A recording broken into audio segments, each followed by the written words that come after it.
A destroyed sanctuary bathed in corpses had a single person glowing at its center. He used some kind of magic on the ground, asking for a response. If there were any survivors, they should answer, and if they couldn't speak, they should move or make some sound. He pleaded as he emanated his magical power, thinking that in the end, no one was left and he was the last survivor. But there was someone reflected in his pupil, saying that the one who had consolidated the demons for the first time, leading humans to complete collapse. His name was High Priest. The white-haired man repeated some words in an ancient language, saving a baby from a demon's hand, taking it far away from those creatures. In the war against the demons, who came from their demonic plane, the mages from the White Magic Tower followed him, putting everything on the line for the future of humanity. If not for them, no one could have done what they did. A humanoid female figure appeared in that bloody sanctuary scene and stated that on April 28th at 3:12 p.m., she confirmed that the High Priest no longer breathed. The mage called that woman Edna, being the final dragon and observer who records history, Edna Sol Laplace. She called the master of the White Magic Tower, saying she had good and bad news, and the mage told her to start with the bad news. Edna explained that the demon army invaded the White Tower, and in the process most of the mages lost their lives and the tower was destroyed, with mages and research incinerated. The tower master asked about the good news, and she said that the Imperial forces arrived earlier than expected and would rescue the survivors and his disciples. Coughing, the man said it was a relief, but Edna wanted to know if he regretted today's lesson. He denied it, saying that because of the person he chose and brought to himself, he could not regret that decision in front of them. Edna asked if he had anything to say. The man asked her to look after his disciples from time to time, as they were young and eager. Edna said she would look after them occasionally. He ironically commented on a dragon bowing to a mere human. The dragon explained that he was right to notice it, for the continent, and she herself, would not forget the sacrifices made by the White Magic Tower. The man said it was obvious if that was the case, reflecting that it would be a lie to say he had no regrets, for he was the best mage, but a poor leader. But if by chance he were given another opportunity, even if called a villain, he would want to live selfishly, just for himself, thinking of caring for his disciples. The man wanted to live that kind of life. Edna closed the eyes of the master of the White Magic Tower, saying that at 3:47 p.m., she confirmed that the master of the White Magic Tower, Oscar Sage, was no longer among the living. The High Priest had taken the lives of hundreds of mages in action, including the level 9 mage, Oscar Sage, who lost his life in the process. A light breeze ran through an immense tower. A black-haired man lay on a bed, and a white-haired one looked at him. A leaf touched the hand of the man. He suddenly rose in shock, while the blue-haired one was struck by his hand and spilled the water, saying he was soaked and had just been changing his towel. Because those sleepwalking habits of his were annoying, and he never showed gratitude for being cared for, and the man repeated that, saying he had fallen asleep, and in his near-death state, more importantly, he thought he would lose his life, saying he was sure the High Priest had pierced his heart. Then he tried to explain what was happening, but was interrupted. An enraged blonde man said he was awake. The blue-haired boy told the elder to calm down because he had only been awake for 5 minutes, but the elder told Frank to move because he would make sure to make him pay. Oscar Sage asked how he was alive. The elder repeated that in anger and said he must find it fascinating to be alive, while Oscar noticed he must be a mage from the White Tower, then ordered him to explain the current situation in detail, and the elder repeated that. Angry for having to explain, he stepped forward to slap him, saying he should reflect and beg. Oscar asked about the attack and if it was an assassin planted by the demons, using the wind shield that would instantly block any attack, and the wrist that faced the wind would become like straw. He was a low level who hadn't thought before attacking, wondering why the wind shield was vanishing, and what kind of pathetic magical power that was. The elder moves his hand, saying the shield was good, and he hadn't just been fooling around all this time. He was going to propose disciplinary actions regarding the research activities and should now focus on recovering, and Frank tells him to go on his way. He questions whether Oscar had gone insane, while the boy trembles, thinking the shield disappeared the moment he used it, and wonders how long he had been asleep. Frank comments that Elder Maxim had that kind of personality and that he was screwed, while Oscar reflects that his mana circles, quantity, and purity were all bad. He wants to know what was wrong with his body and asks what day it is, so Frank replies that it's September 21st and he had been unconscious. Oscar wants to know if he had been asleep for 5 months, and Frank asks what he's talking about since only a single day had passed. Oscar says that either way, they should call Lloyd, and if he's not there, then Gilly or Sasha, and find out exactly what happened. Frank tells him to forget those traitors and wants to know why he's saying the name of the Tower Master so informally, wondering if it's a side effect of forgetting. Because Lloyd Schultz abandoned the White Tower and became a disciple of the Red Tower Master, and Gilead Dominic stole and fled with a high-level book. Oscar notices that the air around Frank wasn't moving. Then he repeats about Sasha being the Tower Master and wonders how a 5-year-old managed that. His friend wonders why he's leaving out the 20 that came before that. The mage thinks some people have amazing imaginations and wonders why he's getting angry at a kid, but that was completely natural. Seeing a strange reflection in the window, Oscar wonders who that person in the mirror is, saying he can't believe it after seeing that, because 20 years had passed since he lost his life, and so much had developed. Now there were things lighting up the streets and even cars driving around. All of it was thanks to the revolution of magical engineering. He thinks they must have loved seeing this, because even with the world collapsing, they just gave up on everything, and organizing all the information he learned about the owner of this body. Oscar Crushen was taken by the Magic Tower when he was 10, and is now 20, being a level 1 mage from a fallen noble family. But he's a terrible mage for being level 1 at 20 years old. As a result, he tried to accelerate his progress by buying an illegal elixir, and after drinking it, he collapsed. It all made sense, because if it had worked, it would have multiplied his mana several times, and on top of that, his life would be in danger for being illegal, having died from an overload. But he notices something different in his body, wanting to know what that was, because he had too much mana for a level 1 mage, and it was the purest kind, still unrefined, wondering if it was obtained through that illegal elixir. But a drop of blood comes out, dripping from his finger. Oscar asks what that is. Impurities come out from his fingertip, falling to the ground and dissolving immediately. Oscar is surprised to see that, wondering if it was some kind of poison, and why that was in his body. But he says he understands it now, because he had a hunch about this situation. First, his illegal elixir wasn't the culprit,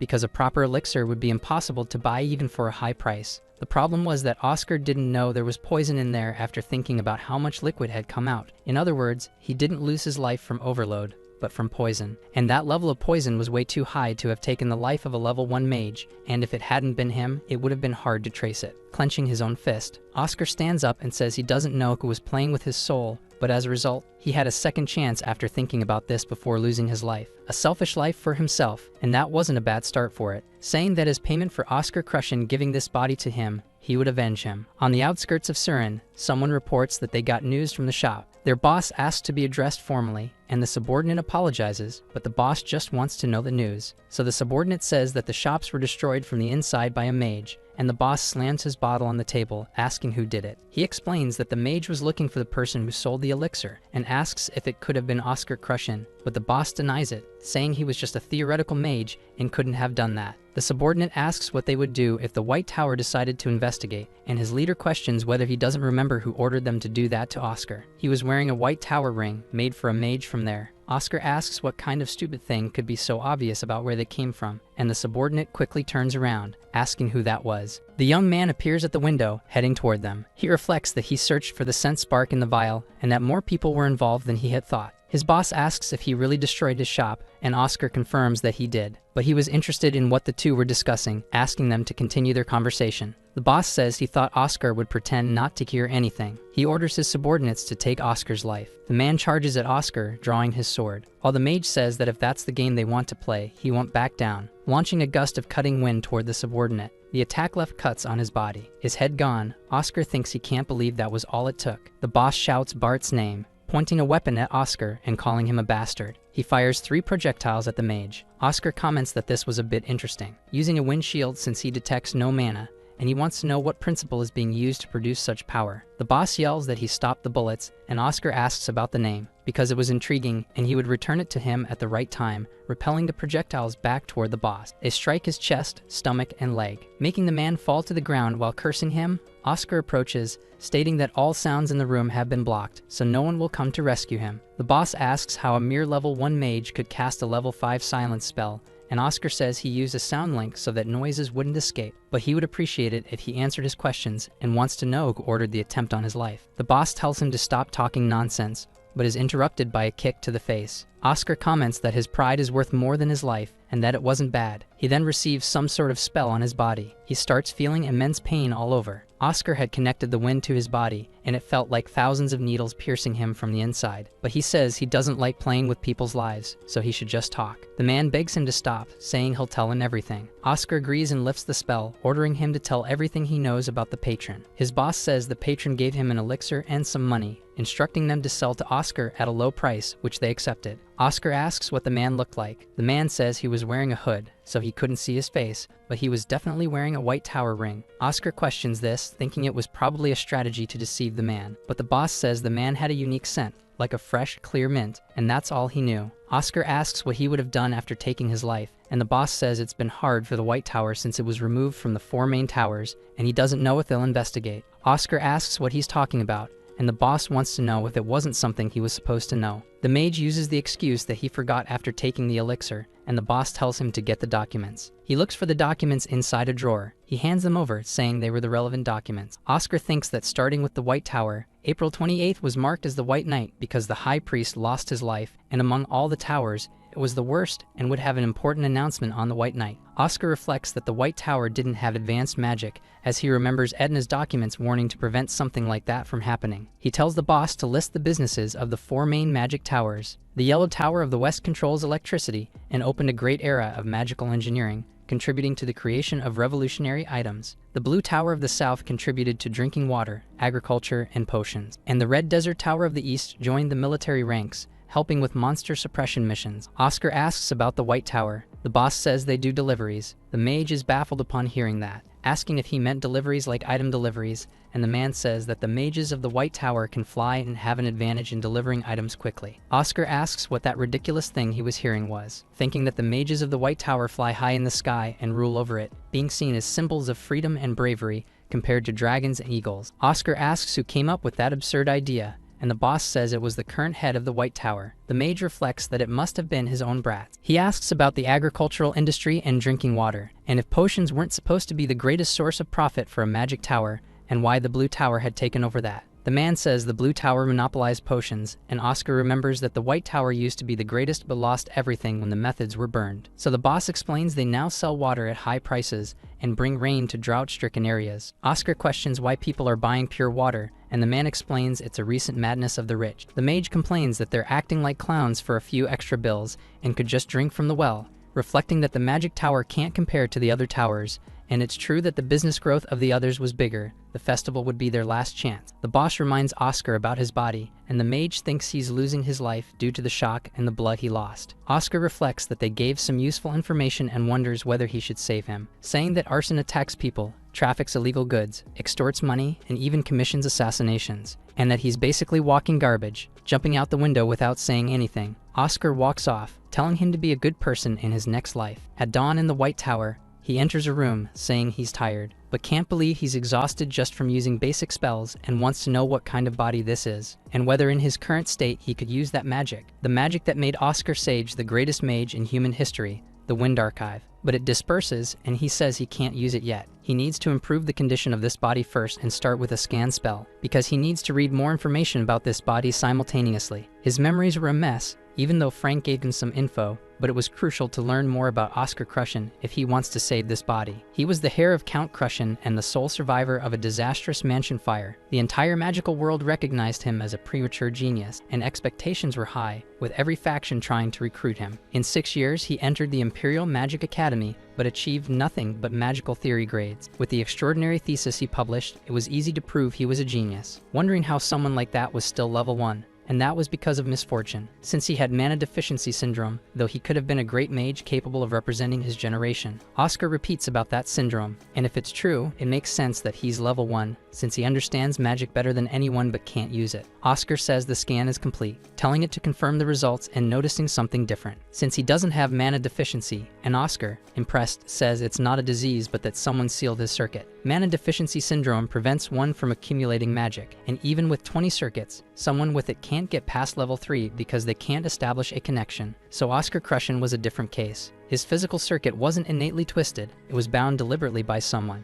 If this guy was truly a genius, he should have known he didn't have mana deficiency syndrome. It would have been amazing if he wrote that in his journal. According to Frank, Oscar Crushen was an alcoholic, wondering if he could have been a character he created on purpose. He knew someone had blocked his circuit, and afterward behaved like a spoiled brat on purpose. If that's the case, it explains why he tried the illegal elixir, because in that situation, he wouldn't believe in anyone. Oscar needed to break the chains on himself. In contrast, he only needs to connect the bindings, and he'd be able to do it. Finding a book among Oscar's, completely marked up, a reinterpretation of basic magic, Oscar starts reading it, becoming aware of something from a different perspective. Some notes mention that the wind/trajectory is boring, and the wind shield, which is a defensive spell, could be used offensively by analyzing weapon behavior. Oscar thinks the concept behind the advanced wind shield was similar to how he was using it, completely different from the idea and principle of a defensive skill. Additionally, he wrote about how to use it in each situation, and there were many basic spells that he created himself. He couldn't perform magic on his own, but he carried out all those experiments in his mind. Understanding that he was called a genius, since they were similar in how they interpreted theory, and in addition, just by looking at this single book, he could tell that he never gave up on magic and worked harder than anyone else, and his passion screams that he loves magic. Reading the last sentence, it said he hopes this book echoes through the faintest breeze of the White Tower,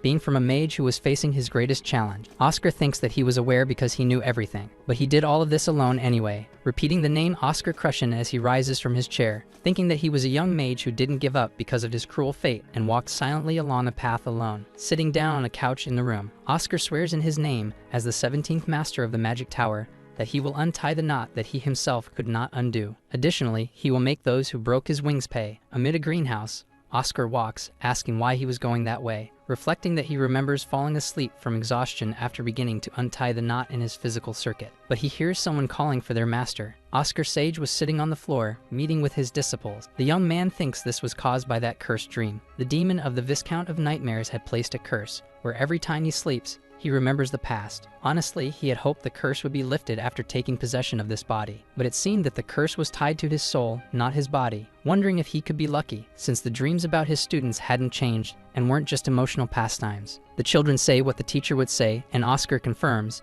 explaining that magic, although physically the same, is divided into enhancement, acceleration, balance, and others. Lloyd says that the White Tower uses the harmonization type, and his master confirms, since wind magic was the best. Sasha asks if each magic tower has a preference for a magic type, and Oscar explains how different types of magic have different affinities. The Golden Tower values speed most, using acceleration. The Red Tower values fire, so it uses enhancement, and the Blue and White Towers use the balance type. Gilead shouts that he wants acceleration type magic because slow things are frustrating, and Oscar says unfortunately he can't choose, it's innate. Sasha asks how they know what they were born with, and her master says it's easier than she thinks, asking her to extend her index finger and use magic. The girl says it's her first time using that spell, and it would take some time, but her master doesn't rush her, so she uses magic and says something is coming. Oscar says it's the harmony type. The little girl asks if it's the same as her master's, and he confirms. She smiles and says she likes it. Gilead tries the same, and his master says that just as he wanted, it's the acceleration type. The little boy starts celebrating, and his master calls for Lloyd. Sasha says it's a beautiful flower, and Oscar explains it's a special type. Lloyd asks if he can change his type once it's been determined, and his master says it's a rare type found in less than 1% of mages, and asks why he would want to change it. The boy says he'd rather have the balanced type like his master, but his master starts grumbling, wondering what he should do, since he wanted to give Lloyd a larger number of private lessons and wants to know what he would do if he gave him a new type. The boy repeats about the private lessons. His master confirms, since special type mages need more attention from their teacher, and the boy says the special type isn't bad, but his master must promise. So they make a pinky promise, and Oscar thinks of that brat Lloyd, since his nickname was the Promised Man, but no matter how mature he tried to be, he was still a child. A radio begins to play on the wall beside him, announcing that this is a message from the radio room, calling the mage Oscar Crushin, who must go to Laboratory 4202, and he wonders how long he had been asleep, since he has 8 physical circuits remaining. Additionally, when he unlocked his mana circuits, he gained 2 mana lines and is now level 2. Wondering who would think he'd be happy about reaching level 2, and the Elder Maxim asks how he's feeling, since according to Frank, he seemed better. Oscar approaches and confirms while the Elder nods, thinking that this Elder was actually his junior,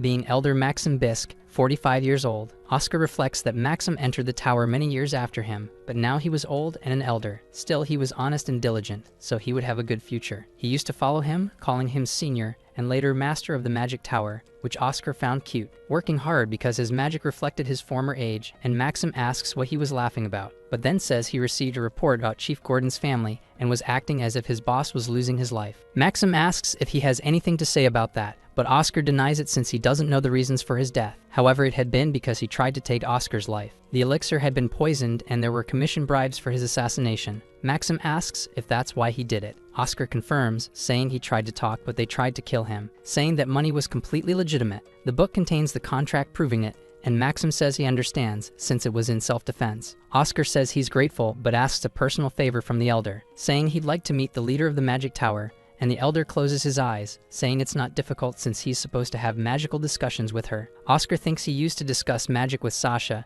and the Elder says he can meet her in 6 months. The young man is shocked, thinking that would be the night before the festival begins. Maxim explains she's on a work trip handling an important commission, and Oscar wants to know why the tower master is doing such a minor task, but says that the mage was absent, and that's shameful. Reflecting that because of that, Sasha has to go personally, and he apologizes for being rude, but wants to know the level of the tower master. Maxim says she is at level 7, and the boy realizes that at her age, he was already at level 9, but she's still far off. Though with her talent, she should at least be level 8. The elder says they'll take care of the reports, and asks if he's been training offensive magic again. Oscar says he'll train when it comes to mine, and the elder allows him to leave. Someone approaches the door just as the boy is leaving. Maxim asks what brings the deputy tower leader here, and Hamel Glimwitz asks him not to be so strict with the child, but it seems it's too late. The elder says he'll need to scold him if he gets into trouble, and Hamel agrees but says he brought him there and cares about him, thinking that even basic magic can't be perfected in just a day or two, and he was studying hard in secret. Then calls Oscar a brat, since he's working harder than he thought. Hamel asks if they should head to the elder's meeting,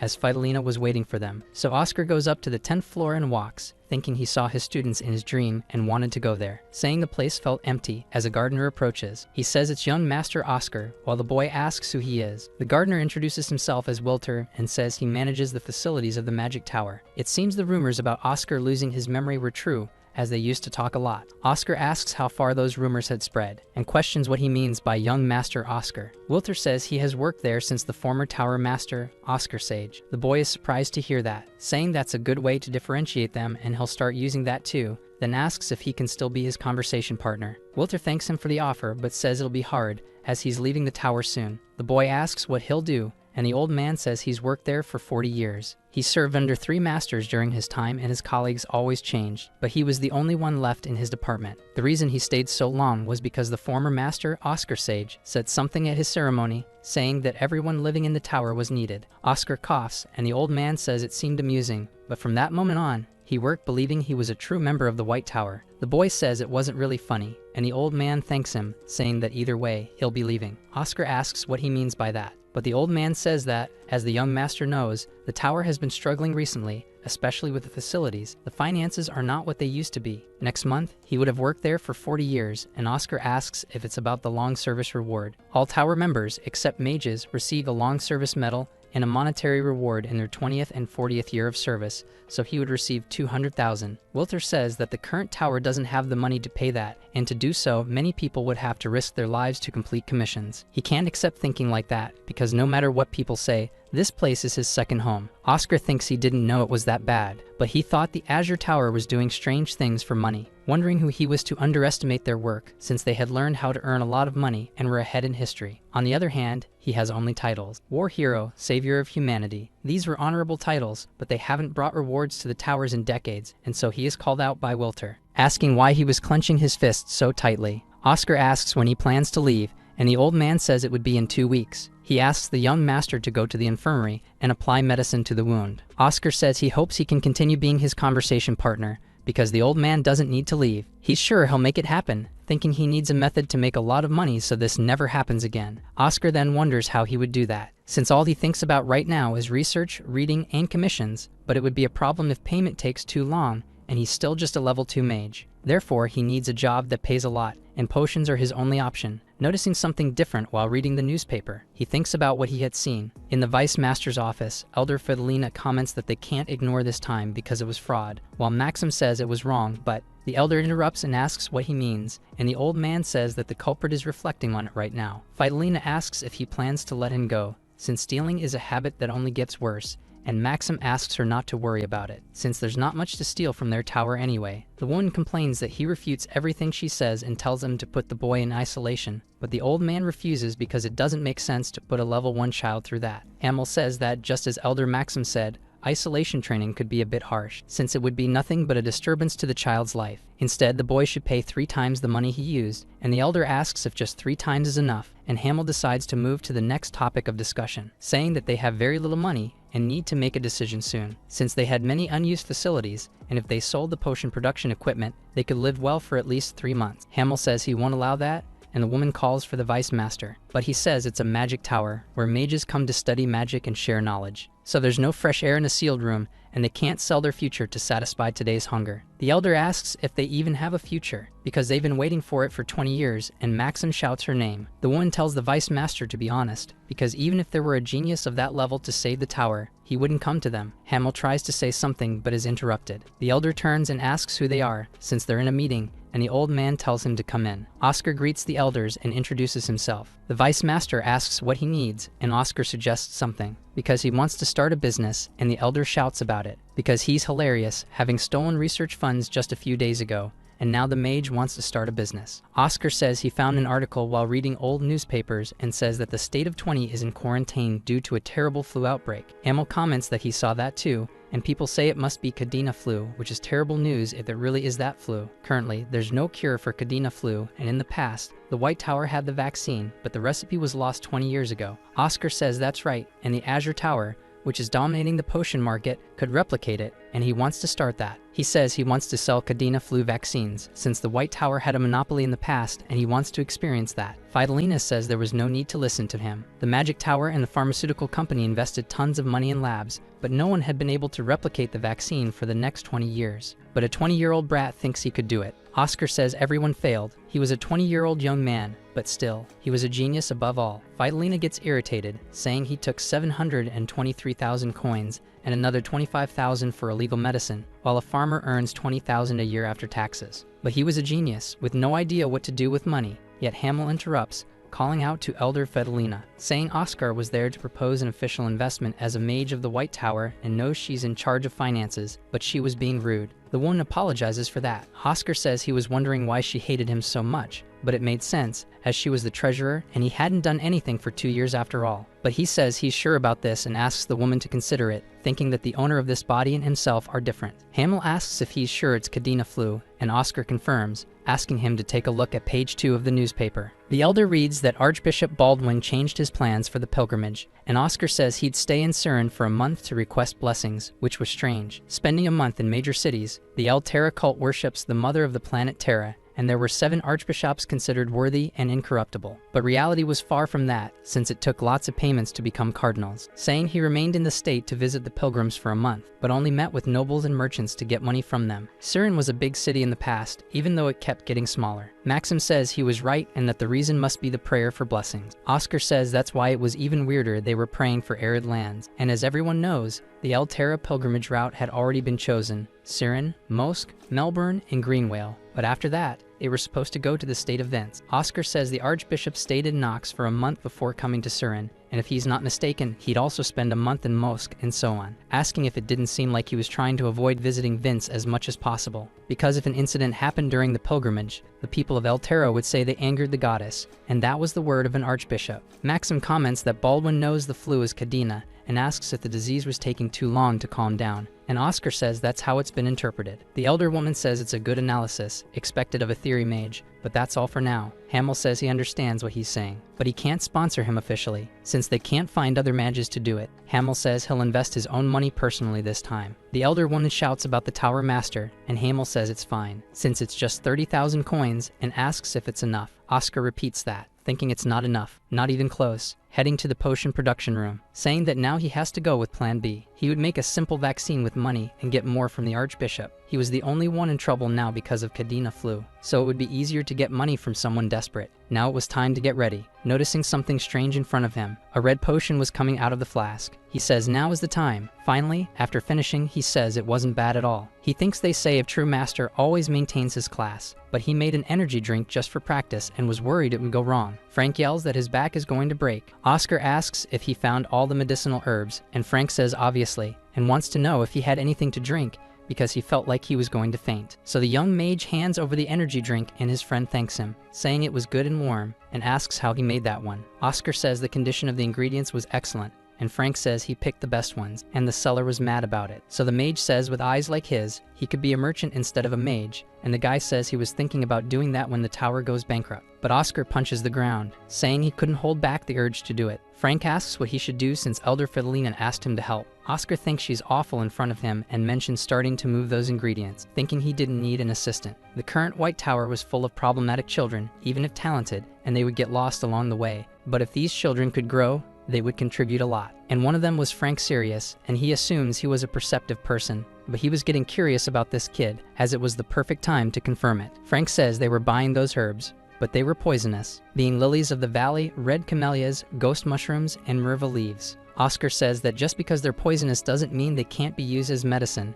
and asks if he knows that, but Frank says they'll steep the herbs for 12 hours. He says he's right, except for the problem with that method, as the nutrients are lost in the process. Asking if Frank knows about the buns from the Yan dynasty, and the boy says yes, since he's seen them before, and to make them, you need a smoke tool. Oscar explains that that same tool is used to detoxify herbs and would preserve the nutrients. With that method, they'll be able to extract 98% of the ingredient's effects, and Frank questions that since they could monopolize potions, and Oscar says it's something from the old days. Frank asks about the end of the detox process, and the mage denies it, saying the ingredients were only simplified to make the next step easier, because the process starts now, using air-draining magic, and explains that now he needs to extract the toxins from the smoke separately, telling Frank to take a good look there. But the rest of the smoke would have no toxins, and they would be able to gather the toxins, with 23% from red camellias and 47% from myrva leaves. There was the cure for Cadena flu, joking that it was easy to make, and Oscar says it's his turn to try now. Frank thinks it's easier said than done, since he doesn't even know how to use multiple spells at the same time, and can't admit he doesn't know dual casting, and asks about the spell. Oscar thinks his mana control is unstable, but not bad. But in the end, that's all it is. Asking if something went wrong, and Frank says he's teasing him because he still can't use dual casting, since you need to be level 4 or 5 to understand it, and he's only level 3. Oscar says he'll teach him. Frank asks if he'll learn the secret technique, and Oscar says it's just trying to divide his mind into partitions. On the left side, he'll cast spell A, and on the right side, he'll cast spell B, telling him to try it since he has nothing to lose, and Frank repeats the part about partitions, managing to dissipate the ingredient smoke. Frank shouts about it, and Oscar congratulates him on pulling it off. The blue-haired mage asks why they hide this technique for so long, and the young man explains it's because they're greedy, reflecting that they don't want to teach this technique because it's too much work to train disciples for free, and it became tradition. But on a bloody battlefield, tradition means nothing, and to survive, sharing techniques is necessary every day. The White Tower now needed interactive teaching and knowledge exchange. Oscar thinks he did a good job increasing his first bottle, saying the boy was quite talented and he didn't expect him to succeed on the first try. Frank says it was because he explained it well, and the mage says he seemed angrier earlier. Then the blue-haired one crouches, saying they still have lots of ingredients and should start with them. Oscar sighs, looking at his new friend, saying they have a large smoker and should extract them all at once, and the boy agrees. A few hours later, Frank is exhausted, and Oscar counts 514 bottles in total. Maxim suddenly opens the door, saying there's a problem, and the boy asks what it is. He shows a paper, saying that the Azure Towers Pharmaceutical Company confirmed a visit in 1 hour with Archbishop Baldwin. Maxim comments that they were a bit late, and Oscar reflects on how they were just buying time without a plan. Then the elder says that if they can hire them first, but Frank finishes by saying otherwise, their remedy will become useless. Maxim tells him to lift his head, because there are times when life is unfair, but Oscar says it's not over yet, since, if he remembers correctly, Cadena flu was classified as a rank B disaster. And if that's the case, there's something to try, and Maxim asks if it's true, and Oscar confirms, asking if the elder flies faster than wagons. In a certain lodging in Surin, a knock at the door alerts the Archbishop that the mentioned visitors have arrived. Baldwin tells them to allow them in. Mora Main, a level 5 mage from the Azure Tower, thanks him for allowing them in without issue, along with director Neil Brand. Baldwin asks the two to sit, and Mora thanks him. Then the Archbishop asks how the production of the Cadena flu medicine is going, and the man says it's going very well. Baldwin says that was expected from the Azure Tower and wants to know when it's expected to be finished, and Mora explains they're still only in clinical trials. Neil says that with successful results, they'll get the Empire's permission for Food and Medicine Administration. Mora changes the subject, saying that, as he knows, clinical trials don't end in just a day or two, and Baldwin asks when they'll release the medicine. So the man from the Azure Tower says it'll be completed in half a year, and Baldwin repeats that, saying he'll be leaving Vince in 4 months, and Mora tries to argue. Baldwin asks what's going on outside, and his guard says another mage came to visit him, but he wants to know why they didn't say someone else would be coming, and Mora apologizes, saying no one else was supposed to accompany them. All three want to know who that person is. Oscar opens the door, saying that if he remembers correctly, El Cia was the greeting of the order, introducing himself as Oscar Crushin, a level 2 mage from the White Tower, and he was there to make a good offer to him. Baldwin asks what brings him there. Oscar says he's there to sell the cure for the Cadena flu. The Archbishop says it's perfect timing and that the other two were there for the same thing, and asks if he was late. But Baldwin denies it, since the two of them weren't prepared, and Oscar says it's a relief to hear that, because the White Tower is ready to negotiate now if necessary. Moira shouts that it's a lie and that the White Tower has no money to develop a cure. The Archbishop asks for his last name, and the boy says it's Crushin, and so the cleric wants to know if he really has the cure. Oscar asks how he could dare lie to an Archbishop of the El Terra Order, opening a box and saying that inside was a sample. Baldwin asks if, in case they proceed with negotiations, they can produce many of those, and Moira tries to call the Archbishop. But the cleric asks what he was doing, saying he was unprepared, and the mage says they don't have the Empire's permission for food and drug administration. Turning to Oscar and saying that it's clear, he wants to know if he got Imperial approval, and the boy says no. Moira says that, as expected, the White Tower is in no different situation from them, and they'll be able to produce the treatment in mass once approved. But she must also remember that they're talking about the White Tower, and considering the Azure Tower throughout history, they should be the ones to handle the treatment and develop the best medicine. Oscar complains that it was amusing to hear him talk about the Azure Tower's history in front of a White Tower mage. Moira gets irritated and tells him to step down now. But the young mage says that according to the continent's history, the White Tower was the first, and the Azure Tower mage tries to argue that the difference was just 5 years. Oscar repeats that it was a small difference, but that same one is the gap every Azure Tower leader tried to close and never could in 10,000 years. That's how history works, and he must have forgotten who monopolized potions just 20 years ago. Moira says that was in the past and no one remembers. But Oscar turns, angry, repeating no one remembers, and says that's one way of thinking, while the members of the Azure Tower wonder about the aura of that level too. Oscar says he'll make sure they remember, but a secretary opens the door, apologizing for the interruption, saying there was an urgent call. Baldwin asks who's calling, and the secretary says it's from the Lord of Vince. The call thanks the Archbishop for his immeasurable kindness, and Baldwin repeats that. Then the Lord of Vince explains that they received the cure for the Cadena flu. The Elder of the White Tower said they prepared it in secret, and thanks must go to the Archbishop because all the patients were cured within hours, and it was a miracle. Oscar starts smiling afterward. Baldwin says that's good to hear and wants to know about the side effects, and the Lord says there were none, and it was incredible, but wants to know when they'll receive the second batch, because he asked the Elder of the White Tower, but the Elder said that was up to the Archbishop. The Archbishop said he would send the second shipment as soon as it was ready, but it shouldn't take too long, and the Lord thanked him for that, ending the call. Baldwin asks if Oscar Crushin was the one who did this, and the boy replies yes, and it seemed everything went well. Moira slams the table and says this goes against FDA laws and he will be punished, but Oscar denies it, since he probably doesn't know the rules and wants to know if he understands how to win wars, but Moira tells him not to change the subject. Oscar reflects that this place should remain at peace for at least 20 years, saying that the equipment that took most lives in the war with the demons was a pandemic. Even with mages rapidly producing treatments, it took a long time for FDA approval. His Majesty added Article 42, Clause 8 to the laws, where starting with treating wounds in wartime, special treatments could be used. But that didn't change the Empire's and the FDA's laws. Moira says they were not at war, and Oscar responds that there are 3 cases considered war. The first is when fighting another species or nation, the second is during a revolution, and lastly, when there is a Class B or higher disaster. Cadena flu was a natural Class B disaster, and that's why it was not necessary to follow FDA regulations. Neil says that if the White Tower did it, then they can too, and will send the treatment to the state of Vince immediately. The Archbishop says he doesn't understand the situation he's in, since the race ended the moment the treatment arrived in Vince. Baldwin says the Lord of Vince thinks he was working with the White Tower, and now he can't backtrack and talk about the Azure Tower. Neil suggests lowering the price, but the religious man asks how he dares, since he wants to buy his image with money, and they try to deny it.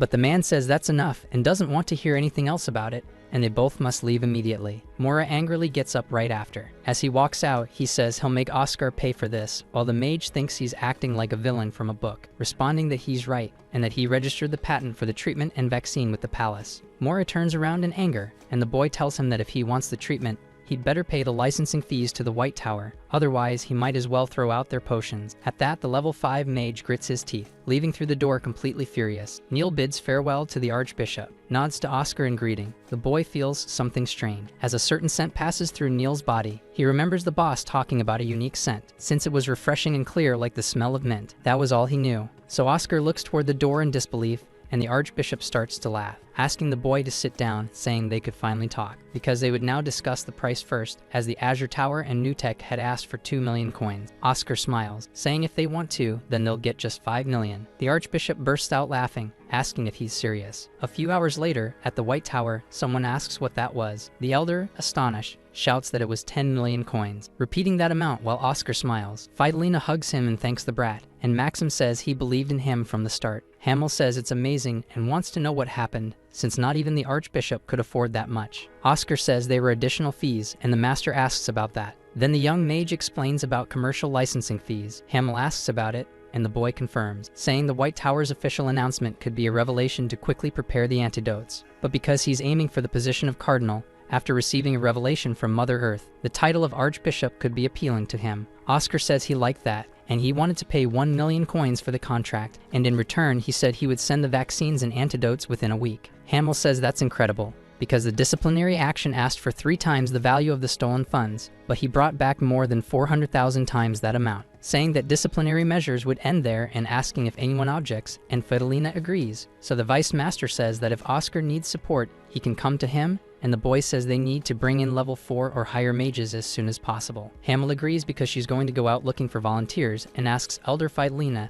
to announce it together with the Magic Tower. The woman asks what she should say, but the master explains that she should mention that the potion production is looking for mages level 4 or higher, and they'll be paid and receive a meat meal. A few hours later, in the potion production lab, some mages gather, interested in the meat and saying it was amazing. Oscar claps his hands and calls the seniors' attention, asking them to listen. The people continue ignoring him even after that, but the mage snaps his fingers, activating a sound spell, and the seniors ask what that buzzing sound was. Oscar asks for everyone's attention because the reason he brought them there was to create antidotes for the Cadena flu vaccine, and he needs their help. The students wonder why it's the fallen genius and if it's another scam involving medicine. That boy is stunned by the gossip. He asks Frank if they don't like him and why, but Frank says he should think about everything he's done so far. Because his personality is annoying and arrogant, he wasted tower resources, did no research, and all he did was drink alcohol. Oscar wonders if he was really like that, but a blonde girl approaches and asks if she can ask a few questions, since the White Tower's production methods were lost, and she wants to know how they plan to do this. Oscar says they've recovered the methods, and the students keep gossiping, while the blonde girl asks if the antidote's effects were proven. Then Krushin confirms and says the contract with the Order had also been made, and the blonde girl says that must be worth a fortune. If it leaks, the meat will be a joke, asking if he really trusts them enough to share such valuable information. Oscar replies that, to be honest, he doesn't even know why they're all still in the tower. The blonde asks if that's the attitude of someone asking a favor from their seniors because he just wasted her time, and she doesn't know what intentions others have with what this amazing genius is saying, but no one there wanted to hear it. Oscar says he knows exactly what each of them gave up for the White Tower. The blonde turns, stunned, but the mage recites her information. Level 5 mage, Lena White, 25 years old, who had 7 organizations try to recruit her due to her judgment talent, all unsuccessfully. He starts mentioning other seniors like Harak Dryan, 26 years old, and Deckard Reen, the same age. Finally, he talks about Sephia Rose, 23 years old, who had many skills in alchemy. Oscar says the others besides the ones he mentioned had similar offers, and if an offer like that had come to him, he doesn't know how he could have refused. But none of them abandoned this place. Lena asks if the elders know everything about this secret meeting. Oscar confirms, saying they had no choice if they plan on this, because none of them want to overburden the students. The White Tower was currently facing the coldest winter it had ever experienced. Given the situation, they all chose to remain in the cold.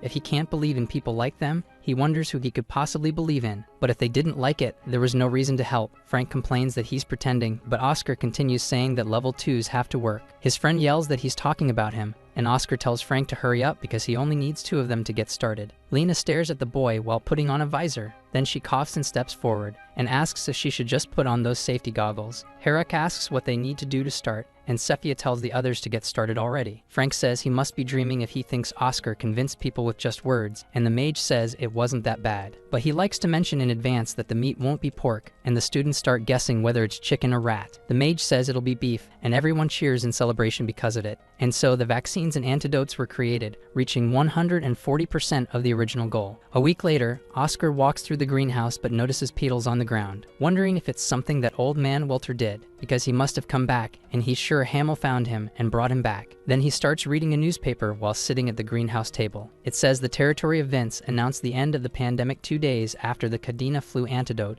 and Oscar Krushin was considered a candidate for the peace building. The boy thinks everything is going according to his plan, as Frank approaches, calling his friend, saying it was incredible because vaccine orders were skyrocketing, wanting to know if he saw that list with desert territories, the Order, and even the Imperial family, where millions no longer meant anything, and Oscar says everyone needs the vaccine. Frank says the wave will cool down, and the mage says he's clever for knowing demand is fun at. The blue-haired one asks who will buy the vaccine later since it'll take years. Oscar replies that he doesn't need to worry about money because he prepared potions for every level of demand, and Frank shouts that he really has a plan. And those were the star tiers he heard about in the rumors, but Crushin says no, because the potions they would sell were low and mid-tier, and it's not time yet. The star tiers are famous regeneration potions from the White Tower, miraculous enough to bring someone back to life, and creating them would be amazing. Oscar thinks that doing so would only make damned hyenas try to steal the production method, because he's protected thanks to the Archbishop's shield, but he needs to grow stronger. So he says that now, as mentioned, they should go after the precise materials, and Frank says he never mentioned that. Oscar lists lantum leaves and pisin stalks. Frank complains about how hard that is, but the mage says they're specialties,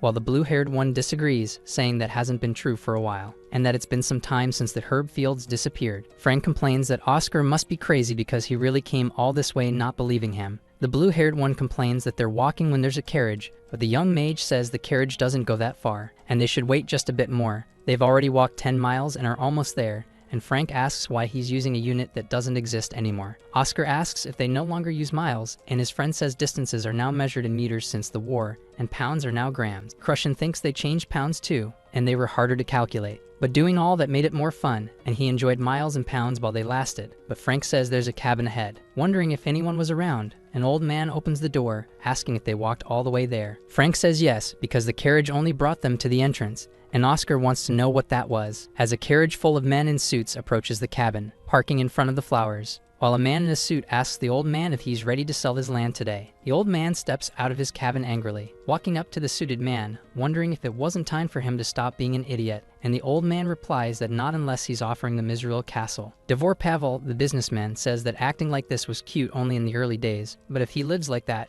no one will ever acknowledge him. Ivan, the herb master, says that's none of his business. Dever tries to say he's doing this for him, that he should hurry up, sell, and enjoy a comfortable life because land prices will drop soon. However, Ivan replies that it's funny because with him around, permits for factories will never be granted. The businessman stays silent for a few seconds, but tells his guys to hurry up. Then, as he walks back to the car, he remembers something, saying that he stepped on some herbs on the way and should pay for them. Throwing the money back on the ground, Dever comments in the car that the guys near the old man were from the White Tower and asks what they were doing there. The subordinate says it's herbs, since they've made a lot from vaccines. The businessman asks how much they must have made, and his subordinate hands him a newspaper saying it was a lot. Dever reads the news without saying much, but slaps the subordinate on the head, complaining and asking why he's only saying this now, thinking that if the old man gets support from the White Tower, he'll spend more years refusing to sell the land, and that can't happen, as it'll make things harder for him. So he calls his subordinate, who answers. Dever asks if he still has the mercenaries he contacted earlier because they're going to pay them,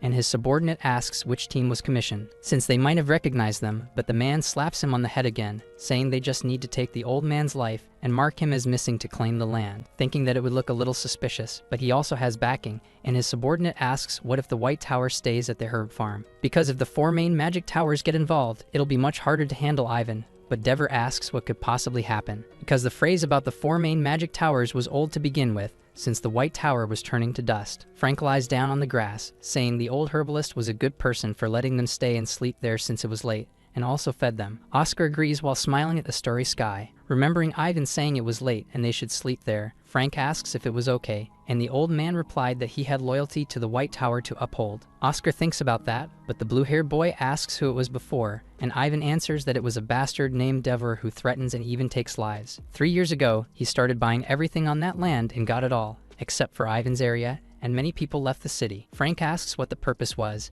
and Ivan talks about factory. Oscar asks why he put up with it, and the old man says that Bastard couldn't touch him since he was at a disadvantage. He is a cultural human heritage of herbal cultivation. Frank says he receives protection from the Imperial family, and the old man confirms, while Oscar asks why he doesn't just sell. He'd make a fortune if he did. Ivan says he's just stating the obvious, because he loves that land, which has been his home since he was born and will be his home until his last breath. Oscar says he's a good person, and Frank comments it was cute when he ran inside the house embarrassed. But the stars were beautiful out there, and he felt jealous. His friend asks of what. Frank explains that he wanted to live like a shining star, but he's sure a genius like Oscar wouldn't understand. Oscar says he's underestimating himself, and his friend simply thanks him, even if the words are empty. Krushin says they're not empty because he's not the kind of person who gives empty words in the first place. Thinking that, honestly, he doesn't understand why young Oscar said this guy was problematic, and Frank says the stars were beautiful. Oscar says that before, they could see the stars in the middle of Surin, thinking that because it's bright at night thanks to the streetlights, he can't see them anymore,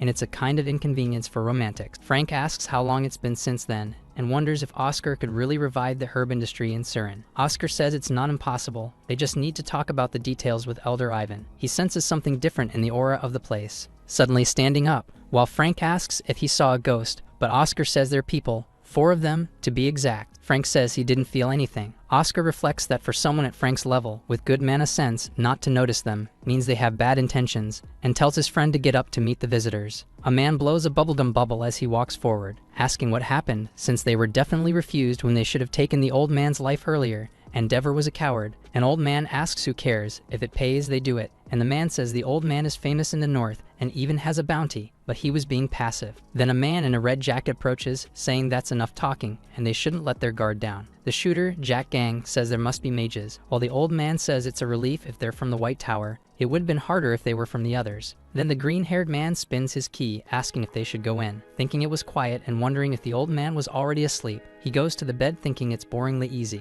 and there are no mages. What a waste. But he notices something strange there, cursing the situation as he turns around. Oscar says he's unnecessarily sharp and fires a wind bullet, hitting the green-haired man in the head. Oscar gets out from under the blanket and says the wind bullet was useful, a spell that young Oscar wrote in his reinterpretation of basic magic, an attack that reimagines wine magic, saying its killing power was greater than expected, and there should be 3 left. But he notices something different in front of him, because there were only 2, and Jack asks what the mage did to Max. Oscar replies that he was sleeping in there, and would probably stay that way for a while, probably for all eternity. The old man says he was a pathetic bastard, and told him not to lower his guard, and Jack demands the herbalist's location because he has no hard feelings about Max. Oscar realizes they avoided provocations and unnecessary fights, acting professionally, and warns they'll talk. But Jack says if it's blood he wants, orders the old man to take his life, and so the man lunges forward with a dagger that hits the shield. The knife is knocked a bit away, and Oscar uses this chance to charge forward. The old man turns with a smile, saying it was impressive as Oscar walks. He raises his spear to attack once more, while Oscar prepares his magic. The old man splits the spear into 2 parts, saying it was a unique weapon and Oscar had no luck. But now it was over, bringing the attack to Oscar's forehead. The young man simply flicks his finger, saying this was even more boring, and casts his magic, adding that it was worse than he had thought. The wind strikes surge toward the blade. The old man thinks it can't be, for in a situation where he's caught off guard, he wouldn't be shaken. But instead, Oscar fired in a sophisticated way, shattering the blade. Oscar comments that a unique weapon means nothing if it's not new. However, he notices something different. Oscar instinctively retreats as the old man says he was falling just after winning. A weapon was ready to fire, hitting the old mercenary in the head, then heading toward Oscar, grazing him. The young man's face is slightly injured, as Jack warns that it was a waste, since if Oscar had let his guard down just a bit more, it would have taken his life. Oscar asks about his comrade, but Jack says he was his subordinate and easily replaceable. The mage thinks that's why criminals are terrible,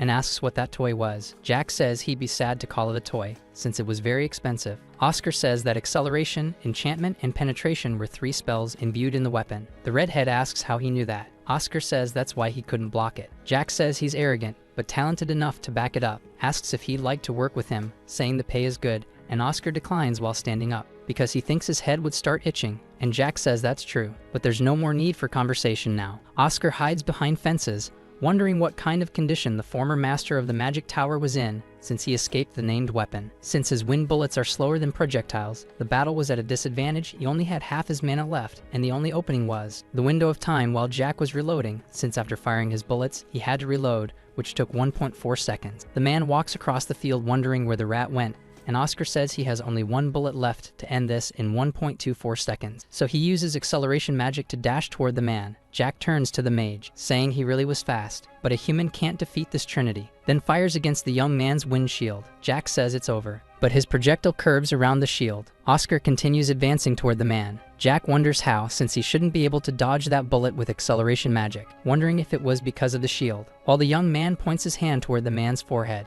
Jack asks how a low-level mage. Oscar questions if he would even understand if he explained, then sighs deeply at what happened. Since he had used an annoying piece of equipment earlier, wondering if they called the Trinity those 3 spells bound to the weapon. His weapon was incredible because it would be hard for Oscar to fight it otherwise, since he used friction to reduce the durability of the enchantment on the windshield. The outer layer was flexible, and the inner one hard, so the bullet didn't pierce the barrier. And if that hadn't worked, he'd be the one on the ground, so when he returns to the tower, he'll study how to use magic in modern weapons, feeling the limits of his weak body, because it's clear he needs to save Frank safely, and Ivan before that. There was someone he sensed at the beginning, and since he's already dealt with 3 of them, he hopes Frank won't be captured and can just wait a little longer. The mage tells the elder to go ahead, and Ivan asks about him, and the young man replies that he's a bit strong, because he couldn't fight properly with him there, but he'd catch up soon. Ivan agrees to the request, telling him to be careful. The mercenary asks if he enjoyed the goodbyes, and Frank wants to know if he's not going after the old man. That bandit says he sent the old man thinking he might survive, because he was his target, but was curious why everyone was so scared of the mages from the 4 main magic towers.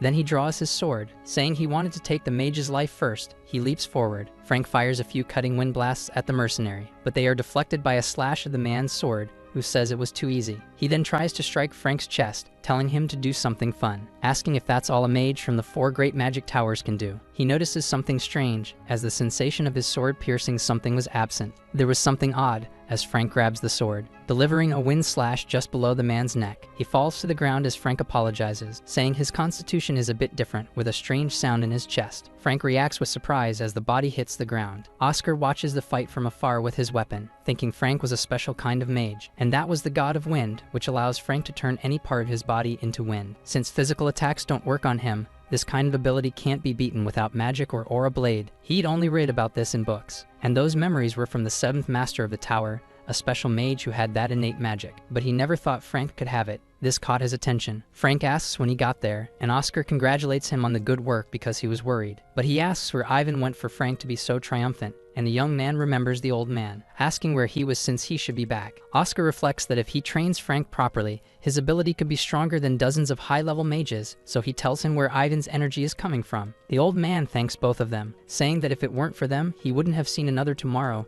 and Frank questions what he did, since it was all Oscar, but the mage denies it, since he lost to the swordsman, and without Frank, everyone would be in danger. He repeats something in Latin. Frank becomes embarrassed upon hearing that, saying it's all over now anyway, but Ivan warns not exactly, because Devor isn't the kind of bastard to give up easily, and if assassins don't work, he would find another method. Frank asks why he's so obsessed with that land, and Ivan says it's the best and largest land in Surin. Surin's fertility has dropped in the last 8 years. As a result, factories for magical engineering production have emerged and dump waste into the river daily, worsening the soil. Since Surin's land fertility can't be recovered, he has no energy to grow herbs. Oscar says he has a question for the elder. He wants to know if the loyalty he kept to the White Tower referred to the promise of the 4th master of the tower, Reinhold Ias, and Ivan asks if he knew about that. It was a story from the herbalists of the past. Long ago, perceptions of them were very different, and they were called witches. Since herbs had no known effects, they boiled them in pots and sold them, so herbalists avoided others and lived a nomadic life. But a savior appeared before them, someone famous in their eyes. The 4th master of the White Tower, Reinhold Ias, told the herbalists to go to Surin, which would become an eternal home for them and their descendants. Oscar adds that they wouldn't be seen as conquered there. Ivan says he said something so moving, and the boy says he read about it in a history book, reflecting on the old book of Tower Masters. The old man says that after that, herbalists from across the continent began gathering in Surin, and it was the first time the nomads had a home. The White Tower gave their ancestors a home and pride, so they would never abandon the White Tower. Oscar looks at that without reaction, thanking him for his hard work all this time, saying the White Tower would be with him from now on. Ivan asks what the method is, because if the Imperial family thinks they attacked a cultural human heritage, they would act immediately, but they can't leave here, since the Imperial family is slow, and if Devor attacks with full force. But Oscar interrupts, saying the Imperial family will act quickly, since he is signing a treatment contract for the flu with the Imperial family. In Devor Powell's office, he orders his employee to hurry because he messed up the work so badly it's heading toward bankruptcy. And after they run, the subordinate will go to heaven. But then the door is kicked in, and some soldiers order them not to move. The chief introduces himself as Walker, superintendent of internal affairs of the Imperial family,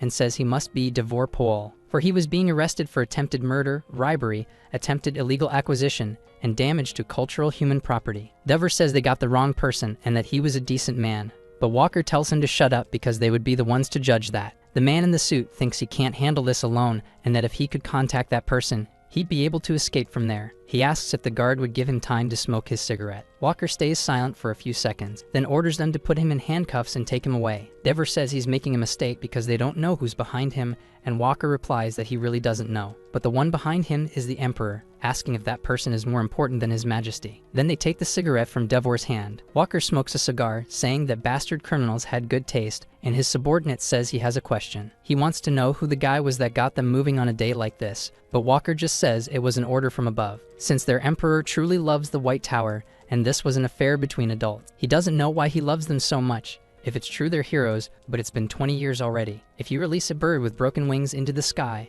the only thing that changes is how fast it falls, and the White Tower has no ability to deserve that kind of treatment. Then he asks how old his subordinate is, and he says he's 23. So Walker says he was 3 years old at the time, saying that he himself was 12 then, the time when humanity gained freedom after defeating the demons, wondering what kind of existence the White Tower really was, because the highest he could remember no longer lived up to his expectations. Then he says they should go soon, because they had one more place to visit, and his subordinate complains that he thought this was the last stop of the day. But he wants to know what their destination is, and Walker says they'll handle it and go home, since they were heading west to shut down the factories dumping waste. Reflecting that something had been added to his mission, and he didn't know about the White Tower, Oscar Crushin, and Frank Sirius, but he would repay them for dealing with the Shooter Jack gang. His subordinate asks if they could buy food on the way, and Walker says no. Oscar congratulates Frank on the good work, and Frank asks if they can have a drink, but the young man says they have to report to the vice leader. Frank tries to speak, but the vice leader calls Oscar from behind,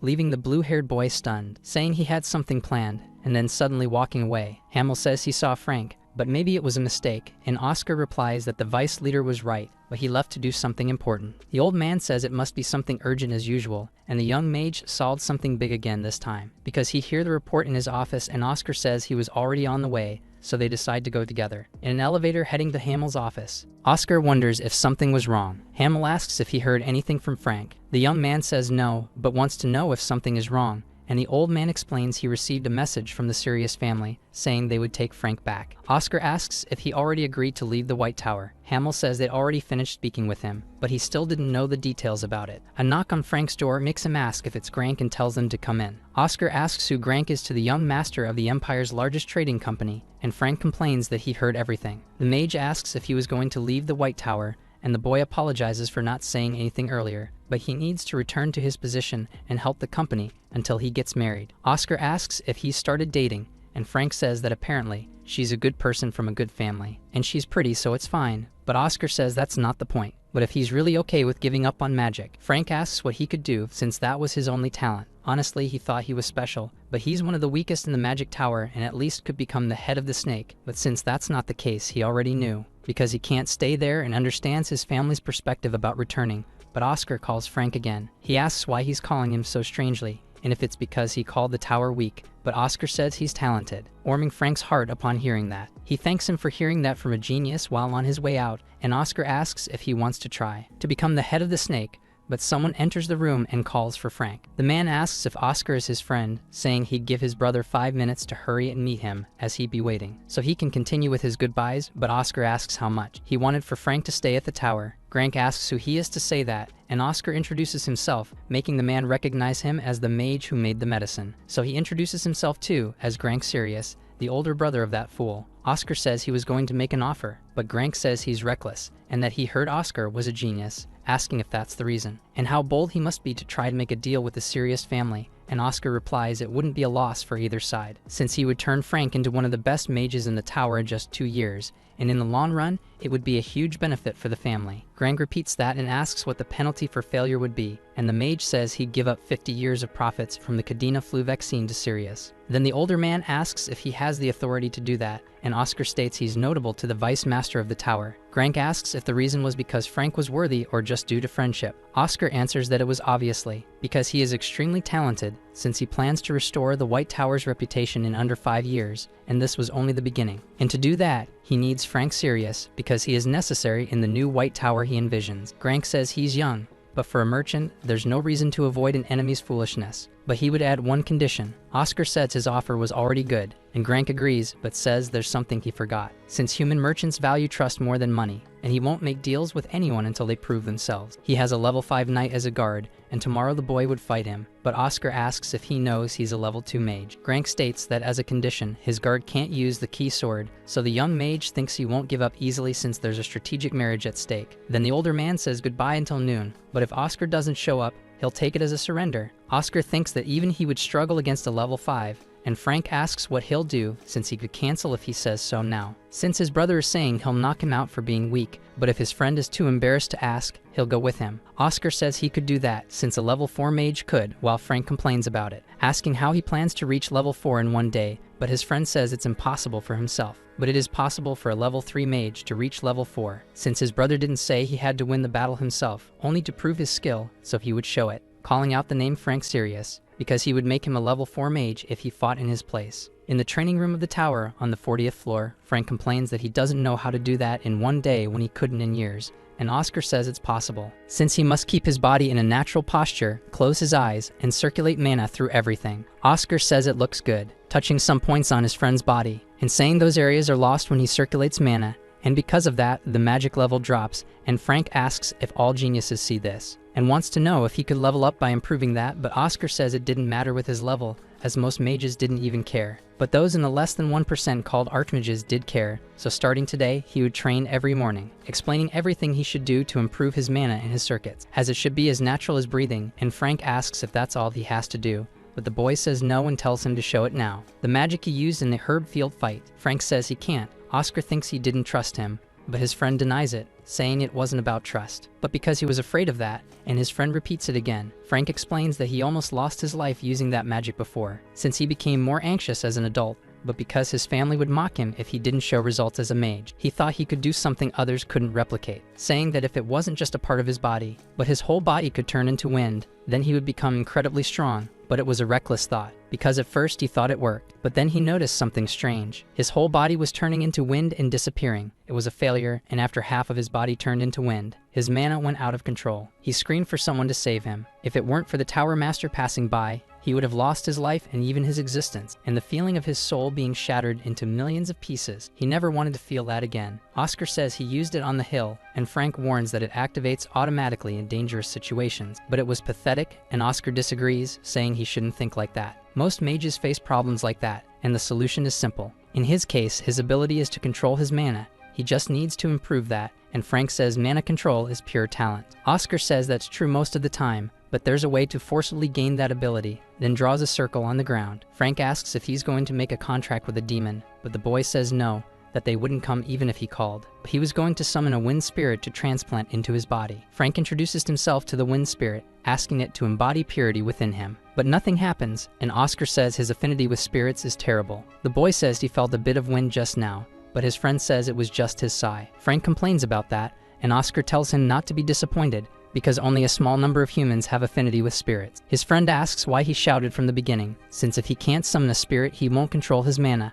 but the mage says he has another method. The spirit summoning ceremony he learned when he visited the Elf Kingdom in his past life, and for fun he managed it, and this time it would work again. Frank asks if he should recite the chant again, but his friend tells him to step aside because he's going to try, thinking that the King of Spirits will remember him. Oscar closes his eyes thinking it's not a desolate training room like this one, but standing before the gigantic world tree. Then he calls to the wind spirit and tells it to come to him. Frank wonders what that was and if he succeeded on the first try. The wind spirit asks if that was the human who summoned him, because it was the first time in 27 years that he had been called. Oscar thinks it was the same and says he wishes for a contract, asking if anything is required. The spirit says something formal like that isn't needed, asking if this human wants to make a friendship bond with the highest ranking spirit, Celestin, and Oscar says no, saying he should have started with that. He doesn't need a spirit and summoned the King of Spirits for his friend's sake. The next day in the duel hall, Grank asks if the vice leader slept well, and Hamel agrees, so the young master asks if he's fine with the schedule. The old man agrees and says the creator of the cure was very stubborn. Grank presents the knight who would fight today,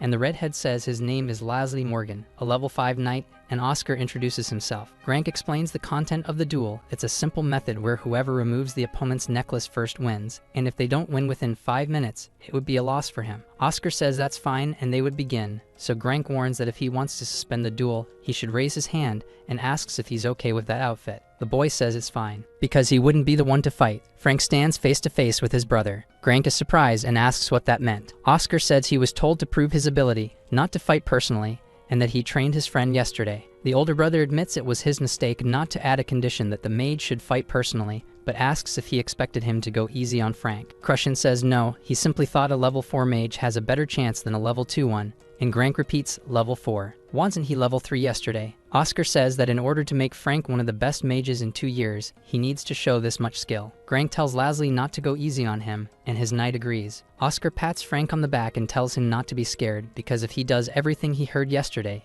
he will definitely win. The blue-haired one agrees with him, saying that he would come back. Laszlo says it's been a while, and his young master agrees, so they decide to begin the duel, with Frank stepping back, seeking a distance of 20 meters, but he notices something different, because the pressure from Laszlo, even without the key sword at this distance, he was still that strong, and that was being a class 5. Wondering if he should say he can't do this now. Oscar notices his comrade's hesitation, and Frank remembers something, because Oscar had said before that he needed him, since he was someone he had in mind for his new tower, and that he lost the swordsman, but without his comrade they'd be in trouble. Frank prepares his fist, launching a blade of wind toward the knight. He thinks he would do this, since for the first time in his life, someone had said they needed him, so he can't let their expectations fall, as Laszlo deflects the blades with his sword, thinking he got better because he was using jewel casting and dispersing his momentum, wondering if he was trying to use the sword control technique from the Eastern nation. But he blocks the last strike with the blade. The wind blade stops in midair as Laszlo advances, thinking he has seen enough. Frank says he was too fast, and to block that, he creates a wind palm with his blade magic. Grank asks how he grew so much in half a day and if they used a forbidden method for it. Oscar says he doesn't need to worry because they used a safe method, because he really did grow a lot. But that was all, since Frank doesn't have the style of a battle mage, and since he's weaker than the others, growing would hurt him and it would be a relief. It was better for him to stay in the corporation than to get hurt and make his family worry. He would never try to grow his magic again, but Laszlo gets close to grabbing the blue necklace. Oscar smiles and says it's over. Grank quickly turns to his comrade, wondering why he was smiling. The night before, Oscar said the spirit transplant was successful, and asked if he could use his wind god magic. Frank said it now felt natural. The mage says he can't transform his body into wind yet, since he hasn't completed his trauma. Frank asks if there's no chance of winning tomorrow, but Oscar denies it, saying if he uses the wind god, the chance will be 100%. Asking what he thought about turning the body into wind, Frank then asks if there's anything else, and his teacher warns him about an interesting part, because it's the most powerful of all unitization. This ability transforms everything he switches on his body, whether items or clothes, into wind, and it was the most absurd part of the wind god. It was important to keep his trump cards hidden until the end of the battle, because if he won like that, it would be more fun, dodging Laszlo's strike. Frank moves forward, pulling the necklace from the knight's hand, who is impressed and says there was no other way. He places the necklace in his right hand, which suddenly begins to shine. Frank shouts that he finally did it. Grank stands up thinking that even a magic healer had said he would never be able to use that again. Hamel laughs, saying the match had reached its conclusion, and asks if they agree with the result. Oscar congratulates his friend for a job well done. Grank wonders if he said he trained him for a day, then suddenly looks down, admitting his defeat as Frank shakes the knight's hand. Hamel says they had a hard time getting there, and it's a shame to leave so soon, but Grank asks him to take care of his younger brother, saying that Frank had grown a bit, but tells him to forget it as he turns away. The young man remains silent, while Oscar looks at him thinking he was a funny guy, because Frank was happy, pretending not to have heard. The next day, the young man asks if that was the entrance, and why his training room looked like that if it was obviously a prison in the basement, and Oscar says it had been used for hundreds of years, but he wasn't wrong. Frank asks why he should train in isolation, and Oscar says the vice master personally ordered it because he has high expectations for him. The young man complains about having to train in isolation after resting for only 1 day, and Oscar tells him he should think positively since he only needs to help the spirit. Frank complains that it's true, but his friend tells him not to act like a baby since he wouldn't lose his life. He questions if it's really like that, and then they say their goodbyes. Oscar mentally apologizes to him because, to be honest, he was the one who had asked for this kind of thing. That night after the duel, Hamel asks if he really wants to put Frank in 30 days of isolated training even though he won the duel, and Oscar says he needs it. The vice leader says they'll be kind to him for a month, but he has good news. The serious company said they can now use the distribution network freely, and Oscar asks if they'll provide it for free, thinking he must have calculated that quickly, just as expected of the company, and they'd profit greatly if the tower revived and Frank became a great mage. So he thinks he shouldn't feel bad about it, saying that it really was good news,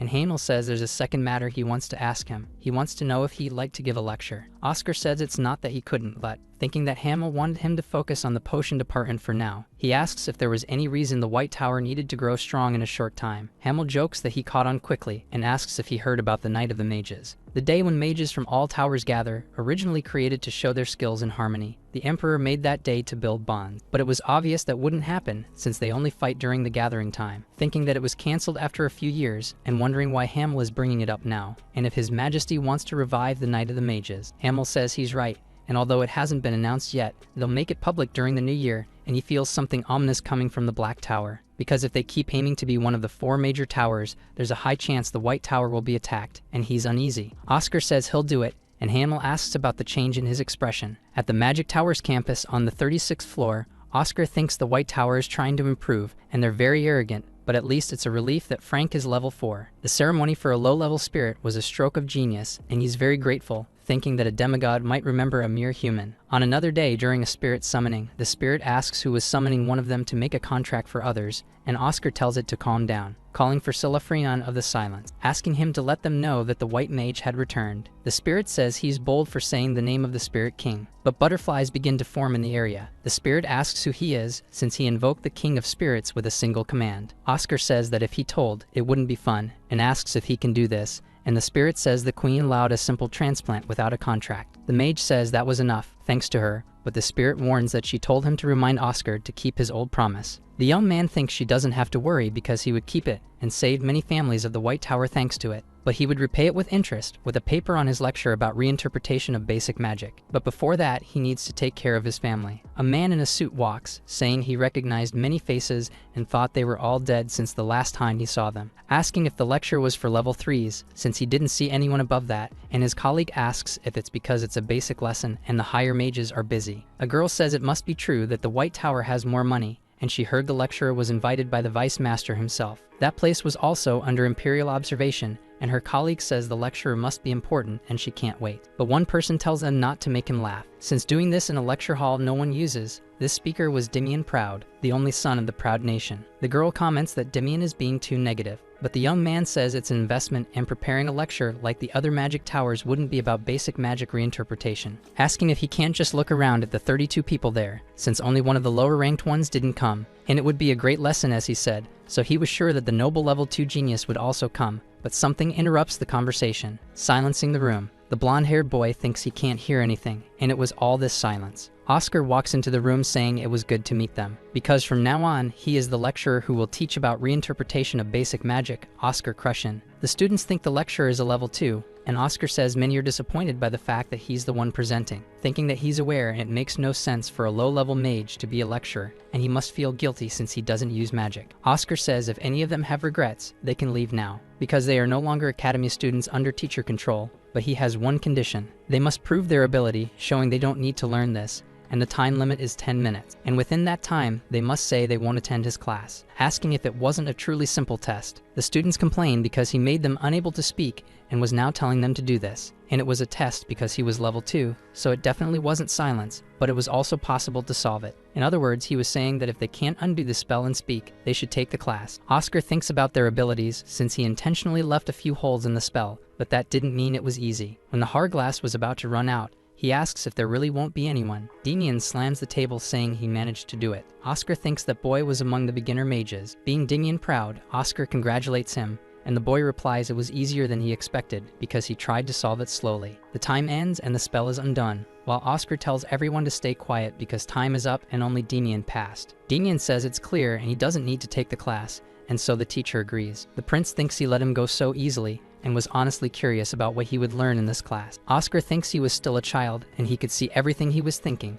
so he says he'll get a reward for being the only one learning a spell, asking which basic spell he liked most, and Dimian says it's the Wind Slash, so the teacher tells him to try it. The student grumbles that it's a bother as he casts his magic, asking if that was enough. Oscar says it was good, and he would teach him the Wind Slash today. Dimian asks if he didn't see that floating in front of him, but the teacher says that by his standards it was a half-finished copy, and there were 2 problems, taking a knife in his hand. He says that this spell wasn't made of wind and asks what Dimian thinks wind is. The child replies that wind is moving air, but the teacher says water is still water even if gathered, and fire is still fire no matter what, but wind. It is air in constant motion, and that's why he didn't make a proper wind slash. Just like water will rot, magic made of air won't float if it loses form. So they must stay alert, since the White Tower is a place that deals with wind, and in other words, the magic must stay in constant flow. If not, just like he showed earlier, it will be easily destroyed. Demian asks what the other problem was, and Oscar says he lost too much magic when casting that spell, and it'll help a lot if he lowers the amount used. If his magic reaches a certain level, he can learn a lot just by watching his opponent cast magic, like their personality, asking if that sounds intrusive. Also seeing a bit of their past, and since he's from the proud family, naturally he tried to follow them, copying the wind slash. But before he properly learned magic, it was hard to copy the wind slash since it was one of the hardest basic spells, and he forced more mana than needed. And that was a habit that continued to this day. Oscar says that since he found the cause, he'll have a perfect wind slash if he fixes the problems. But he lost a student from his class, and that's a waste. Demian keeps walking and asks who said he was leaving, as he walks back to his original seat in the class. 3 weeks later, the students talk about the rumors of Oscar crushing, saying he was a complete star instructor. A classmate asks if that would help someone at the intermediate level, but the boy says that some level 4 and 5 were attending. The student asks if they should go too, and the blue-haired one says honestly, he was waiting for him to say that, and they should leave soon, because there were still 7 of them in classes started at 9, and they should be there early, since if they're late, they might not get in. All the students in the cafeteria remain seated, then suddenly stand up, ready to go. People from the class wonder why there were so many level 4 and 5 mages in a basic magic lesson. Even Elder Maxim was there, but that level was more like an academic magic seminar. Oscar enters the room and greets everyone with a good morning, saying the spell they would learn today was important, so it was good that they came. The students cheer excitedly, and the teacher says the spell is essential for as long as they live as mages. It was the basic wind spell. The students think it's the most basic of all, the one they learn as soon as they enter the White Tower. Maxim says he's only there to observe, but he's curious and has to ask if Oscar is really going to teach wind to all these people. The teacher confirms and asks if the elder could demonstrate the spell. Maxim uses the wind spell, repelling all the students. He asks if that was enough, and Oscar thanks him, then asks the student Annie Raven to do the same spell. The girl asks why, since there are people better than her, but she still casts the wind spell. The students say it felt completely soft and warm. Oscar asks if anyone can tell the difference between the spells. The students guess about strength and range, but a student in the back speaks up about the mana temperament. Oscar says Veronica Fricks is correct, saying that just like she said, there's a difference in the temperament of the mana they created, and it's fascinating, because in the whole process from formation to casting, it was the same. One of them was hot like desert wind, and the other soft like a spring breeze. The difference was so big it was hard to consider it the same wind, and he wanted to ask another question. Asking who understands what mana temperament is, one of the students talks about the 4 types of mana, but the teacher says it's a different concept. They differ in how they understand mana, and they must learn the roots of the White Tower, in other words, balance, and he asks why white and blue are its representatives. One student guesses it's due to the characteristics of the elements, and Oscar confirms that. The red and gold towers are strong and fast, but lack harmony, since only wind and water can be either hot or cold, symbolizing balance. And the clear distinction of the white and blue towers lies in how they represent balance. For example, the conditions for boiling water are simple. Standard atmospheric pressure needs 100 degrees and some time, and it's simpler because making hot wind is easier than boiling water. Assimilating that is even easier, changing nature like a chameleon, making the room cold. Wind is freer than any other element. It can create a strong force like the flames of the red tower, be fast like the lightning of the gold tower, or have a free form like the water of the blue tower. In addition, the blue tower can't mix water with oil, but wind has no limit, and depending on the mage's imagination, it can have any temperament. Only wind can harmonize with anything in this world, and as a result, White Tower mages must be aware of how they think and perceive wind. Asking what kind of entity they think wind is, that was the point of today's lesson. A colleague beside the elder calls to him, while Maxim whispers about the wind. Oscar tells him to wait before doing anything, while the elder continues calling the wind to him, and the teacher objects. Maxim says he's certain, and it definitely is, while Oscar says he mustn't touch it, because everyone should step away from him so as not to interrupt the elder's enlightenment, and the students ask why all of a sudden. Oscar explains that Maxim is undergoing an awakening, and so the elder opens his eyes. The young man asks if he's okay, and Maxim says he still hasn't reached level 8, thanking Oscar for that, but says that since he's the teacher there, he should be the one thanking him. The young man says that's nice to hear, thinking that thanks to him, his lessons will be easier in the future and no one below him will try to attack him. Thinking the best part of it all was about Veronica Fricks in the middle of the crowd, since he managed to get the attention of one of the problem children he read about in Oscar's journal. The next day, the boy walks through the tower thinking that Veronica said there was something interesting in the training room, and the reason she acted friendly was because she liked the lesson, and he knows she was looking at him pitifully for not knowing the gym room. He arrives in front of a place and wonders if that's it, since he heard that 3 of the 13 training rooms were like this, but the color of the doors was different. Questioning if it's special, because they wouldn't be doing this if it weren't a magic door that opens only when touched. Oscar looks up, talking about the different sensations, and a voice message greets him, introducing itself as Argo, the next generation training system, and Oscar thinks that the training room uses magical engineering, and those bastards from the Golden Tower must have taken all the money, while Argo says he'll get specific training if he registers his info, but the boy refuses. He's going to train as someone without records and must decide the training level, since there are 100 levels in the program and he can train to his own standards. Oscar tells it to start from level 1 and the system understands, making 3 balls appear, instructing the mage to use physical attacks or magic to burst the 3. And if he uses a horizontal area spell, it will be cancelled, but the boy bursts them easily and thus passes level 1. Oscar thinks it wasn't bad and wants to raise the level. Argo asks which level he'll choose. The mage selects level 100 and the system warns that the size of the balls will shrink and speed up a lot, now being hostile, and if he's at risk, he should cancel. Oscar wonders how amazing it must be to cause this kind of chaos, but a very fast light passes behind him. Argo tells him to use a physical attack or magic to burst the 1,000 balls, and if he uses an area spell it will be cancelled, and if more than 10 attacks hit, it will be the same. Oscar launches 3 wind slashes, cutting the balls in a line, thinking he needs to burst the balls, and at this rate, his mana will run out, so he'll do his best to use some power as soon as possible, creating more wind daggers, which start to burst the balls afterward. Oscar thinks it was effective to make them bigger and sharper, but doing that, he would surpass the training level for children. Argo congratulates him for passing level 100. Oscar says it was a good warm-up while lying on the floor, and the mages of this generation must train like this from a young age, and the standard for mages of this generation must be higher than before, so he needs to work harder and eat to build more muscle. Veronica enters the room and says she didn't think he'd come, and Oscar says she's there early to train, calling for Veronica, while the girl replies that she thought he ignored what she said. Oscar says he just came to visit and that his philosophy is that healthy mana creates a healthy body, so the girl questions if that isn't Oscar Sage's philosophy, wondering if he ate something bad that morning and why he was saying Oscar Sage's famous line as if it were his, and why the bastard who looked down on her for being a noble, even though both were orphans, suddenly changed, then tells Argo to prepare a level 50 warm-up. She asks if there was a change in the rankings and if Killian was still there, but Argo says there was a change in reality. The girl tells it to show her, seeing the name AAA, and wanting to know who he is, but Argo says that due to personal information security, it can't tell her. The girl wonders if he was an elder, but denies it because you need to be below level 5 to have a rank, but he managed to beat the 10-minute demon's record. Argo says he was the first, but the girl asks who he was. However, for personal security, the system couldn't say, wanting to know if it was Oscar Crushin,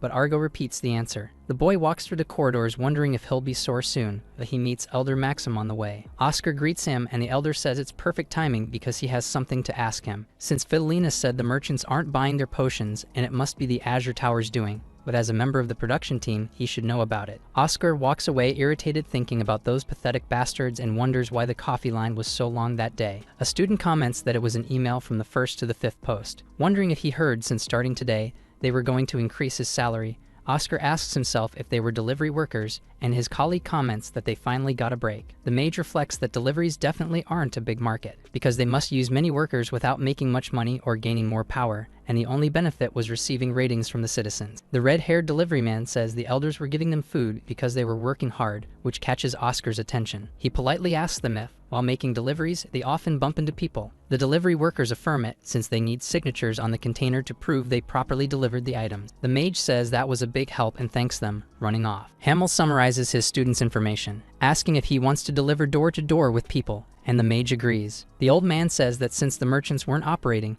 they should target the consumers, and their potions aren't used every day, but Oscar says he's making a new one. Hamel repeats the word innovation, and the young man says he couldn't call it that, since it's a mid-level recovery potion that's highly effective in the White Tower, and they can gradually adjust this potion to be divided into 4 based on age and gender. Oscar begins to daydream about the properties of each of the 4 potions to better connect with the citizens. A few days later, an old man sitting in the square says he's gotten older and doesn't have much energy anymore. A deliveryman approaches and says it's good to see him after yesterday, since he has a letter for today, and the old man smiles, saying his friends were still alive. The deliveryman then says the people were from the Centennial generation. The old man repeats that since he's only 80 and he feels his head getting heavier because he doesn't have much energy. So the deliveryman asks why the old man doesn't try this, handing him a potion and saying it's the latest creation from his magic tower, a tonic called S0. Our video ends here. If you enjoyed it, Please like and subscribe to the channel. Until next time, bye bye.